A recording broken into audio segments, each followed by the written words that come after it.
আসসালামু আলাইকুম। সম্মানিত ভাইরা, কেমন আছেন? আশা করি ভালো আছেন।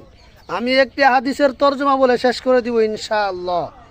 আন আবি হুরাইরা রাদিয়াল্লাহু তাআলা আনহু قال قال رسول الله صلى الله عليه وسلم إن في الجمعة لساعة لا يوافقها عبد مسلم يسأل الله فيه خيرا إلا أعطاه إياه متفق عليه।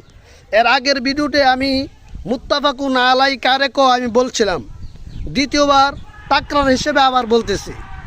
ইমাম মুসলিম রহমাতুল্লাহি আলাই উনার সম্মানিত কিতাব মুসলিম শরীফে এই হাদিসটি উল্লেখ করছেন।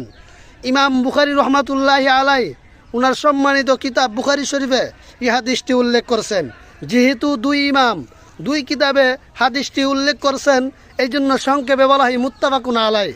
আবু হুরাইরা রাদিয়াল্লাহু তাআলা আনহু থেকে বর্ণিত, ক্বালা রাসূলুল্লাহ সাল্লাল্লাহু আলাইহি ওয়াসাল্লাম, আল্লাহ রাসূল সাল্লাল্লাহু আলাইহি সাল্লাম বলেছেন, ইন্না ফিল জুমাআতি লাসাআতুন, নিশ্চয় জুমার দিনের সময়টা, লাসাআতুন এমন একটি সময়, লা ইউয়াফিকুহা,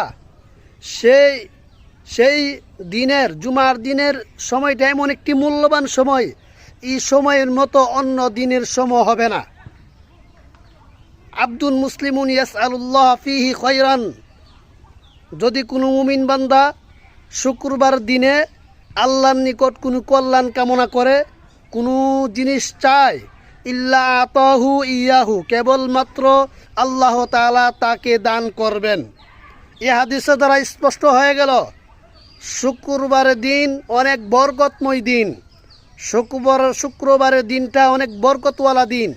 এই দিনের মধ্যে যদি কোনো পেরেশানি ব্যক্তি আল্লাহ নিকট চায়, আল্লাহ পেরেশানি দূর করে দেন, অবশ্যই ইনশাআল্লাহ পেরেশানি দূর করে দিবেন। কোনো ঋণগ্রস্ত ব্যক্তি যদি বলে, আল্লাহ আমি ঋণের সমস্যায় অনেক কষ্ট করতেছি, আল্লাহ তাআলা অবশ্যই তার দোয়া কবুল করবেন। এবং এই হাদিসের দ্বারা স্পষ্ট হয়ে গেল যে কোনো জিনিস আপনি সমস্যার মধ্যে আছেন, যে কোনো জিনিসের মাধ্যমে আপনি পেরেশানি করতেছেন, ইনশাআল্লাহ এই হাদিসের দ্বারা স্পষ্ট আপনি শুক্রবার জুমার দিন এই দোয়াটি করবেন। যেই কোনো উদ্দেশ্য আপনি করবেন, ইনশাআল্লাহ এই উদ্দেশ্য আল্লাহ তাআলা পরিপূর্ণ করে দিবে। ভাই, ভিডিওটা ইসলামের জন্য শেয়ার করে দিবেন। আসসালামু আলাইকুম।